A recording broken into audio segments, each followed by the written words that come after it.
शेवटी 1 तासाच्या मेहनतीनंतर माझ्या आजी सासूला एक साडी पसंत पडली. त्याच्यानंतर खणाचा नंबर होता. खणामध्ये पण एवढे प्रकार असतात.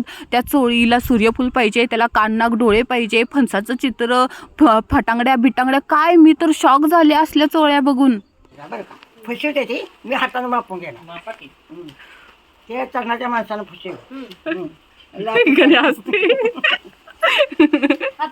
कसली एकदम रावडी टाईप मध्ये धमकी दिली आमच्या म्हाताऱ्यानं. कोण पण प्रेमात पडेल ही धमकी ऐकून. इथं आमच्या जाऊबाईची बघा टॉवेल टोपेची पण शॉपिंग झालेली, म्हणजे आमची 90% शॉपिंग झालेली होती. शेवटी चोळी पसंत पडली, सूर्यफुलाची चोळी पसंत पडलेली होती. आणि ह्या कलरचं नाव काय ठेवले माहितीये का? आंबा कलरची साडी आणि त्याला गुलाबी कलरची बॉर्डर पाहिजे होती. काय ग माझ्या म्हाताऱ्याची चॉईस. किती ते नखरे जवानीमध्ये आमच्या आजोबांनी किती नखरे उचलले असतील. बिचाऱ्या त्या दुकानदाराच्या मेजर टेपवर पण काडी मात्राचा विश्वास नाही. स्वतःच्या हातानं मापली आणि मग चोळी कापायला लावली आणि तिथं बसल्या बसल्या एक जीवाभावाची मैत्रीण पण केली.